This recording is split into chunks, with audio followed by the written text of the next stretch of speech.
축하합니다. 당신은 인류 역사상 가장 화려한 문명 속에서 가장 높은 교육을 받고 가장 비싼 스마트폰을 손에 쥔 채 가장 가난해진 첫 세대가 되신 것을요. 월급이 300만 원인데 커피는 5천 원짜리를 마신다고요? 그게 사치 같습니까? 아닙니다. 진짜 사치는 국가가 여러분의 30년 뒤 미래를 미리 당겨서 오늘 파티 비용으로 쓰고 있는 바로 이 상황입니다. 왜 당신의 통장은 밑 빠진 독처럼 채워지지 않는 걸까요? 그건 당신이 게을러서가 아니라 당신도 모르는 사이에 합법적인 약탈이 자행되고 있기 때문입니다. 그 전말을 지금부터 하나씩 파헤쳐 보겠습니다. 그런데 여러분이 믿고 있는 그 평균 자산이라는 숫자, 그거 진짜 여러분 돈 맞을까요? 대한민국 1인당 자산이 2억 5천만 원을 돌파했다는 뉴스 보셨을 겁니다. 이 숫자를 들으면 어떤 생각이 드십니까? 나만 빼고 다 부자구나 하는 조급함이 생기죠? 바로 그 지점이 설계자가 파놓은 함정입니다. 자, 눈앞에 아주 큰 무대가 있다고 상상해 보죠. 거기 키 160cm인 청년 9명이 서 있습니다. 그런데 갑자기 키 5m인 거인 한 명이 무대 위로 올라옵니다. 이제 이 10명의 평균 키를 재면 어떻게 될까요? 무려 194cm가 됩니다. 졸지에 키 작은 청년 9명은 평균 2m2 거구 집단으로 둔갑합니다. 이것이 당신이 뉴스에서 보는 자산 통계의 실체입니다. 실제로 우리가 주목해야 할 숫자는 평균이 아니라 딱 중간에 서 있는 사람의 값, 즉 중위값입니다. 한국은행과 통계청 자료를 샅샅이 뒤져보면 대한민국 자산 중위값은 1억 원 남짓입니다. 평균치와 무려 1억 5천만 원이나 벌어져 있죠. 설계자들이 굳이 중위값이 아닌 평균치를 강조하는 이유는 명확합니다. 당신의 현실을 가리고 당신이 부족한 사람이라는 열등감을 느끼게 만들어 무리한 대출을 받게 하려는 심리적 채찍질입니다. 당신이 불안해하며 빚을 낼수록 시스템은 당신의 미래 노동력을 미리 저렴하게 쇼핑합니다. 그런데 말입니다. 이 부족한 돈마저도 사실은 여러분의 것이 아니라는 점 알고 계십니까? 국가가 여러분을 위해 저금리 대출을 늘리고 청년 지원금을 뿌린다는 소식에 혹시 박수 치셨습니까? 미안하지만 그 박수는 당신의 사형 집행장에 울려 퍼지는 축하 연주와 같습니다. 여러분이 받은 그 달콤한 저금리 대출은 정부가 주는 선물이 아닙니다. 그것은 30년 뒤에 경제활동을 할 미래의 당신에게서 몰래 훔쳐온 장기 약탈물입니다. 정부가 발행하는 30년 만기 채권이라는 건 오늘 우리가 파티를 즐기기 위해 30년 뒤 당신과 당신 자녀들이 벌어들일 소득을 미리 담보 잡은 고지서와 다름없습니다. 지금 우리가 누리는 이 기묘한 풍요는 부모 세대가 남겨준 유산이 아닙니다. 우리가 나중에 나이 들어서 먹어야 할 도시락을 오늘 미리 까먹으면서 배부르다고 스스로 위안 삼고 있는 꼴입니다. 더 소름 돋는 사실은 이렇게 여러분의 미래를 팔아 마련한 돈조차 여러분의 손에는 제대로 닿지 않는다는 점입니다. 중앙은행이 수도꼭지를 열어 돈을 흘려보내면 그 물길은 오직 신용이라는 이름의 거대한 저수지로만 연결되어 있습니다. 그 거대한 자금줄은 대체 어디서 멈추는 걸까요? 중앙은행이 수도꼭지를 열어 돈을 쏟아붓습니다. 이론대로라면 이 비옥한 물길이 목마른 청년들에게도 골고루 퍼져나가야 하죠.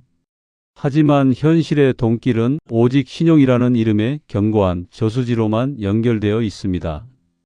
은행은 돈이 정말 급한 여러분에겐 신용이 낮다며 빗장을 걸면서 이미 돈이 넘쳐나는 상위 1% 부자들에게는 마이너스에 가까운 초저금리로 수십억을 제발 빌려 가달라며 읍소합니다. 부자들은 이 헐값에 빌린 돈으로 여러분이 평생을 바쳐 사고 싶어 하는 아파트를 싹쓸이하고 가격을 천정부지로 올립니다. 결국 여러분은 부자들이 올려놓은 자산의 월세를 내기 위해 본인의 노동력을 헐값에 팔아야 하는 노예 계약서에 서명하고 있는 겁니다.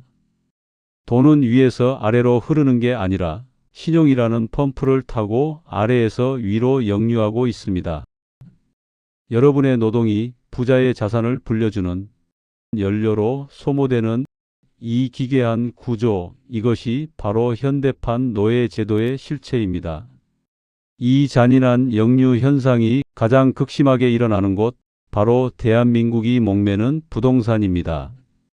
대한민국 5060 세대에게 부동산은 자식 교육시키고 노후를 지켜줄 전 재산 그 자체죠. 그런데 여러분들, 지금 우리가 금지옥역으로 여기는 그 아파트가 사실은 거대한 환전소의 칩에 불과하다는 사실을 알고 계십니까? 집값이 오르는 건 집의 가치가 커진 게 아니라 원화라는 종이화폐의 가치가 쓰레기가 되고 있다는 증거입니다. 더 가슴 아픈 진실은 여러분이 평생을 바쳐 올린 그 집값이 아이러니하게도 여러분 자녀들의 등골을 휘게 만들고 있다는 점입니다. 자식 세대가 감당할 수 없는 수준으로 치솟은 집값은 결국 부모의 주머니를 다시 엽니다. 애들 전세 자금이라도 보태줘야지 하며 노후 자금을 헐어 건네는 순간 부모와 자식은 동시에 가난의 늪으로 빠집니다. 이것은 부의 대물림이 아니라 가난의 공유입니다. 75%라는 기형적인 부동산 의존도는 우리 경제를 외통수로 몰아넣었습니다. 하지만 이 무적 같은 부동산 신화에도 딱 하나 설계자들이 통제할 수 없는 치명적인 약점이 있습니다. 여러분들, 대한민국 집값은 절대 안 떨어진다는 믿음 아직도 굳건하십니까? 하지만 이 거대한 부동산 바벨탑을 지탱하는 마지막 생명줄은 정부의 정책이 아니라 바로 환율이라는 이름의 안전벨트입니다. 대한민국은 자원이 한 방울도 나지 않는 나라입니다. 만약 원화 가치가 폭락해 환율이 폭주하면 한국은행은 부동산 값을 받쳐주려고 아무리 돈을 찍어내고 싶어도 더 이상 찍을 수 없는 통제 불능 상태에 빠집니다. 환율이 요동치며 벨트가 풀리면 정부는 나라를 지키기 위해 울며 겨자 먹기로 금리를 올리고 돈줄을 재어야 합니다. 그때가 되면 영끌에서 집을 산 자식 세대는 이자 폭탄을 견디지 못해 무너지고 그 자식을 뒷바라지하던 5060의 노후 자금은 공중분해됩니다. 설계자들은 여러분의 은퇴 자금과 자식의 소득을 부동산에 꽁꽁 묶어두었지만 환율이 튀어오르는 순간 그 닻은 여러분을 심해로 끌고 내려가는 추가 될 것입니다. 시스템의 모순은 알았습니다. 그렇다면 우린 앉아서 당해야만 할까요? 아니요. 지금 당장 24시간 코인 차트부터 꺼야 합니다. 2030 세대가 24시간 코인 창을 보며 일희일비하는 것, 저는 이게 가장 안타깝습니다. 여러분이 가진 가장 강력한 자본은 시간인데 그 시간을 변동성이라는 괴물에게 먹이로 던져주고 있습니다. 성실하게 일해서는 절대 집 한 채 가질 수 없다는 절망감이 아이들을 도박판으로 내몰고 있는 겁니다. 하지만 하루 5% 수익에 목매느라 정작 자신의 몸값을 올리고 전문성을 쌓아야 할 자기계발이 골든타임을 통째로 날려버리고 있는 꼴입니다. 이것은 설계자들이 파놓은 가장 잔인한 함정입니다. 아이들이 차트를 보느라 보낸 1시간은 단순히 60분이 아닙니다. 10년 뒤 그 아이가 가질 수 있었던 수억 원 가치의 전문성을 미리 불태워버린 겁니다. 이제 부모님들이 자식들에게 정확히 가르쳐야 합니다. 차트 속 숫자를 쫓지 마라. 내 몸값을 올리는 시테크가 진짜 이기는 게임이다라고 말입니다. 하지만 내 가치만 높인다고 해결되진 않죠. 무너지는 경제 상황 속에서 내 자산을 지켜줄 진짜 구명보트가 필요합니다. 이제 냉정하게 숫자를 보셔야 합니다. 우리가 평생 믿어온 원화는 국가가 빚을 낼 때마다 그 가치가 녹아내리고 있습니다. 이것은 성실하게 저축한 사람들에 대한 합법적인 강도질입니다. 저는 수석 분석가로서 감히 제안합니다. 여러분 자산의 50%는 달러로, 10%는 금으로 반드시 나누어 놓으십시오. 우리나라 사람인데 왜 미국 돈을 사냐고 묻지 마십시오. 전 세계 경제가 흔들릴 때 가장 먼저 튀어오르는 게 바로 달러와 금입니다. 주식과 부동산이 엔진이라면 달러와 금은 여러분 가족의 생명을 지켜줄 브레이크이자 구명조끼입니다.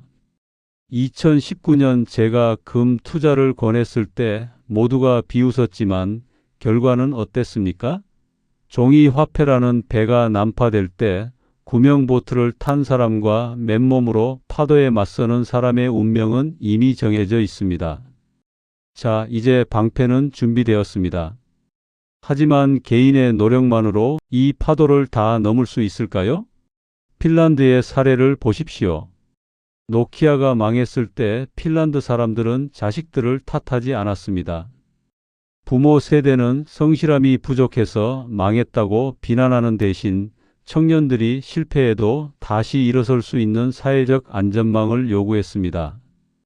청년들은 차트 속 숫자에 목매는 대신 동료들과 모여 피어 그룹을 만들고 새로운 가치를 창출했습니다. 20번을 실패해도 21번째에 성공하면 그 모든 실패가 자산이 되는 시스템, 이것이 대한민국이 나아가야 할 마지막 희망입니다. 5060 여러분들, 이제 자식들을 다그치는 대신 내가 내 뒤에 있다는 든든한 버팀목이 되어 주십시오. 그리고 청년 여러분, 혼자 고민하지 마십시오. 개인이 모여 그룹이 될 때 비로소 설계자들의 약탈을 멈출 힘이 생깁니다. 정직하게 땀 흘리는 가치가 무너진 사회는 결코 오래갈 수 없습니다.